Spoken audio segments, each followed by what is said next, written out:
বারবার আমরা দেখছি যে সাধারণ মানুষ থেকে শুরু করে ছাত্র সমাজ যারা ভবিষ্যৎ দেশের, তাদের ভবিষ্যৎ নিয়েই খেলা হচ্ছে। নিট যারা ডাক্তার হবে, ডাক্তারি পাস করবে, তাদের আগেই পেপার ফাঁস হচ্ছে। আমরা 2024-এ দেখলাম, 2026-এ আরো একবার। কি বলবো?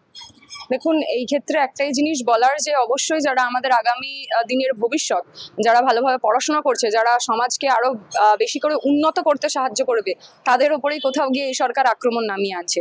তাদের যে এতদিনের যে কাজকর্ম, মেহনত, এত পড়াশোনা, সেই সমস্ত কিছুকে কোথাও গিয়ে তাচ্ছিল্য করে দিয়ে যেভাবে হচ্ছে যে পেপার লিক হয়ে যাচ্ছে এবং কোনো রকম কোনো দায়িত্ব সরকার নিচ্ছে না, সরকার জাস্ট বলে দিচ্ছে যে আরেকটা পরীক্ষা হয়ে যাবে, পড়ার প্রিপারেশন নাও। আমরা বলতে চাইছি, এটা কেন হলো? যে ছাত্রছাত্রীদেরকে আমরা দেখেছি চেকিং এর সময় এত কড়া নিরাপত্তা, ছাত্রছাত্রীদের চেকিং এর সময়, সেই নিরাপত্তাটা যদি নিজেদের কর্মীদের ক্ষেত্রে, সরকারি কর্মীদের ক্ষেত্রে, এবং যাদের হাতে এই পেপার থাকে, যে অথরিটির হাতে পেপার থাকে, যে সংস্থাকে এই পেপার চালনা করতে দিয়েছে, ব্যবস্থা পরিচালনা করতে দিয়েছে, তাদের ক্ষেত্রে যদি কড়াকড়ি নিরাপত্তার ব্যবস্থা থাকতো, তাহলে বোধহয় কোথাও গিয়ে ভালো হতো। এবং যোগসূত্র পাওয়া যাচ্ছে, যারা কয়েকটা নিউজ মিডিয়ার মাধ্যমে, আপনাদেরই নিউজ মিডিয়ার মাধ্যমে আমি জানতে পেরেছি, যাদের কাছে যোগসূত্র পাওয়া যাচ্ছে, তারা শাসক শ্রেণী ঘনিষ্ঠ লোকজন। ফলে আমরা বলতে চাইছি, এগুলো যারা করছে তাদেরকে কি শাসক চাইলে, তাদেরকে কি সরকার চাইলে আটকাতে পারতো না? তারা কেন আটকাচ্ছে না? তাহলে কোথাও গিয়ে কি এইটা একটা বিজনেসে পরিণত হয়েছে? এত টাকা দিয়ে কোচিং, এত টাকা দিয়ে পড়াশোনা, এত টাকা দিয়ে ফর্ম ফিল আপ, এবং তারপরে আরেকটা পরীক্ষা নেওয়া। এই জিনিসগুলো কোথাও গিয়ে আটকাতে হবে। এর বিরুদ্ধে ঐক্যবদ্ধভাবে মানুষকে লড়াই করতে হবে, যাতে এত দিনের, মানে প্রচুর মানুষজন আছেন যাদের এত দিনের তারা প্রিপারেশন নিয়েছেন এবং সেটা তাদের বৃথা হয়ে গেল, সেটার দায়িত্ব কি সরকার নেবে? সেই সময়গুলো কি সরকার ফিরিয়ে দেবে? যারা খুব ভালোভাবে পরীক্ষা দিয়েছিল, তাদের এখন আবার পরীক্ষা দিতে বলা হচ্ছে। একই মানে মানসিক জোর নিয়ে কি তারা পরীক্ষা দিতে পারবে? তারা কেন বিশ্বাস করবে এই সরকারকে যে তারা আবার আরেকটা ভালোভাবে পরীক্ষা নেবে? কি গ্যারান্টি নেই যে আবার এই কোশ্চেন পেপারটা ফাঁস হয়ে যাবে না? সরকার কি এমন নতুন ব্যবস্থা নিচ্ছে?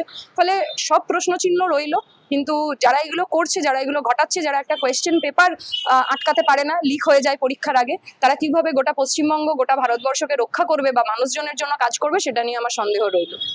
নিটের কোচিং নিতে প্রায় এক বছরে কয়েক লক্ষ টাকা ছেলেমেয়েরা খরচ করে। সেই জায়গা থেকে টাকার একটা সমস্যা, তারপর থেকে মানসিক চাপ ছেলে মেয়েদের, এটা কিভাবে দেখছো? দেখুন, এইটাই তো আসল প্রশ্ন, যে তাদের যে সময়, তাদের যে টাকা পয়সা, তাদের যে মনে হওয়া, তাদের যে মানসিক জোর, সেই সমস্ত কিছু এক নিমেষে হচ্ছে যে বৃথা বলে দিচ্ছে এই সরকার। বলছে আবার পরীক্ষা দিতে হবে। সেটা যে পরীক্ষাটা হয়েছিল, কোয়েশ্চেন পেপার লিক হয়ে গেছে, তাই জন্য হচ্ছে যে সেই গোটা দায়িত্ব হচ্ছে ছাত্রদের ঘাড়ে চাপিয়ে দিচ্ছে। আমরা বলতে চাইছি, সেই গোটা দায়িত্ব তো সরকারের। সরকার বেছে বার করুক, তাদেরকে শাস্তি দিক। এই ছাত্ররা কেন শাস্তি পাবে যারা এই ধরনের কোনো রকম কোনো কাজ করেননি? সরকারের যে ভুল, সেই ভুলের মাসুল কেন ছাত্ররা গুনবে? তাদের ভবিষ্যৎ নষ্ট হয়ে যাবে, তাদের 1 বছর, 2 বছর, কারোর 10 বছরের স্বপ্ন, সেইগুলো নষ্ট হয়ে যাবে। কেন সেইগুলো হবে? ফলে সেইগুলোকে অবশ্যই বিরোধিতা করা প্রয়োজন। শুধুমাত্র বিরোধিতা করা নয়, সেই সরকারের বিরুদ্ধে আন্দোলন এবং প্রতিরোধ গড়ে তোলা প্রয়োজন, যাতে এই রকম ধরনের ঘটনা আর ভবিষ্যতে যেন কোনোভাবে না ঘটে, সেটার জন্য এই সরকারকে শিক্ষা দেওয়া প্রয়োজন। এটা ধরে আমি আরেকটা কোশ্চেন করছি, সরকারের ভুলে মাসুল দিতে হচ্ছে সাধারণ মানুষকে, ছাত্রছাত্রীকে। আমরা এটা দেখছি, এবার বিজেপি সরকার এসেছে রাজ্যে, তপসিয়া, সেখানে অবৈধ নির্মাণের পারমিশন সরকার পক্ষ দিয়েছে, সেখানে সাধারণ মানুষ বাড়িঘর করে আছে। এখন পরবর্তী সরকার সেই বাড়িঘর বুলডোজার দিয়ে ভেঙে দিচ্ছে 24 ঘন্টার ভেতরে, উইদাউট এনি অগ্রিম notice, any kind of letter head. কি বলবে? দেখুন, এর আগের সরকার একাধিক জায়গা থেকে টাকা নিয়ে বিভিন্ন জায়গায় অবৈধ নির্মাণ গড়ে তুলেছে। অবৈধ নির্মাণের বিরুদ্ধে বহু ক্ষেত্রে কথা বলা হয়েছে, এবং মানুষজন কি ভয়ঙ্কর পরিস্থিতির মধ্যে থাকে সেটাও আমরা জানি। এর আগেও কলকাতা জুড়ে বিভিন্ন জায়গায় অবৈধ নির্মাণের কারণে মানুষ বাড়ি চাপা পড়ে মারা গেছে, এরকম ঘটনা ঘটেছে, বহু বিল্ডিং হেলে গেছে, ঘটেছে। কিন্তু আমরা এটাই বলতে চাইছি, সেই অবৈধ নির্মাণগুলোতেও মানুষ থাকে। সেই মানুষদের দায়িত্ব যাতে সরকার নেন। কেন তাদেরকে কম টাকা দিয়ে এই সমস্ত বিল্ডিং এ থাকতে বাধ্য হচ্ছে? কেন তাদের জন্য ব্যবস্থা নেই যেখানে তারা হচ্ছে যে ভালোভাবে থাকতে পারবেন? সেই পাকা ছাদের ব্যবস্থাটা, সেই মাথার উপরে ছাদের ব্যবস্থাটা আসলে সরকারের করা উচিত ছিল, সেটা সরকার করতে পারছে না। এখন যেগুলো ভাঙা হচ্ছে, সেগুলোর যে নিয়ম, সেই নিয়ম অনুযায়ী যদি তারা ভাঙেন, তাদেরকে ডকুমেন্ট প্রডিউস করার সময় দেওয়া, আগে থেকে নোটিশ দেওয়া, সেইগুলো যাতে সঠিকভাবে হয়, এবং যে মানুষগুলোর বাড়িঘর ভাঙা হচ্ছে তাদেরকে যেন পুনরায় বসতি স্থাপন করার জন্য ব্যবস্থা সরকার নেন, এইটাই আমাদের বক্তব্য।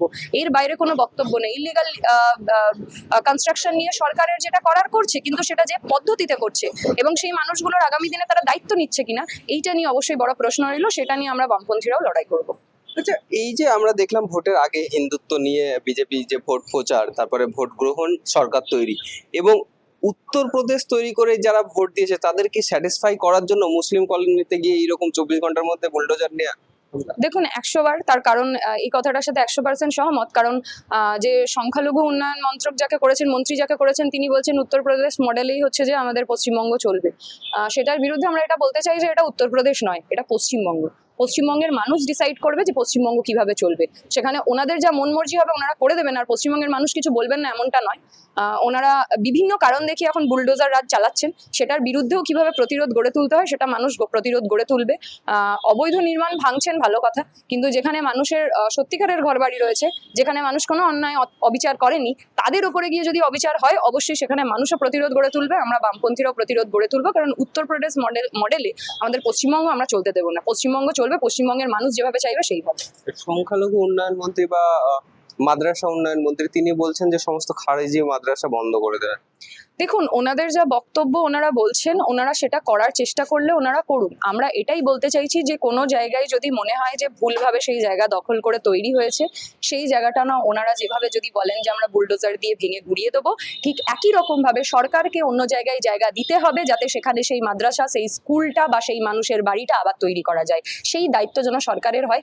গরিব মানুষ, সাধারণ মানুষ কোনোভাবেই যেন এর পূর্বের সরকার যে অনৈতিক কাজগুলো করে গেছে, অবৈধ কাজগুলো করে গেছে, সেটার শিকার যেন এই এখনকার মানুষদের না হতে হয়। একই রকম ভাবে এই সরকার যেটা করবে, তাদের মন মর্জি যখন যেটা হবে, তারা যে অবৈধ নির্মাণ ভাঙবে বলে সেই অবৈধ নির্মাণে যে মানুষজন বাস করেন তাদের তো কোনো দোষ ছিল না, তারা অল্প খরচে যেখানে থাকতে পেরেছেন তারা থেকেছেন।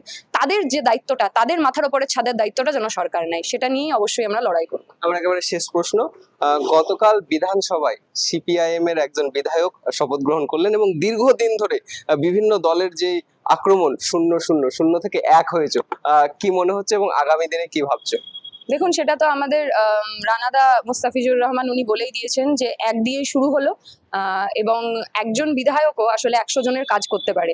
এর আগে প্রচুর বিধায়ক নিয়েও মানুষের জন্য বিধানসভায় কথা হয়নি। সেখানে হচ্ছে যে ধর্মীয় মেরুকরণ নিয়ে কথা হয়েছে, রাজনীতি বিরুদ্ধে মানে মানুষের বিরুদ্ধে রাজনীতি নিয়ে কথা হয়েছে, কিন্তু মানুষের জন্য কথা এই পশ্চিমবঙ্গের বিধানসভায় এবার হবে। মানুষের রুটি রুজি নিয়ে, শিক্ষা, স্বাস্থ্য নিয়ে কথা হবে। 1 থেকেই শুরু হলো, 1 থেকে 100 লড়াইয়ে পৌঁছানোর জন্য, এবং তারপর একদম 294 এর লড়াইয়ে পৌঁছানোর জন্য যে লড়াইটা, সেটা আমরা লড়বো।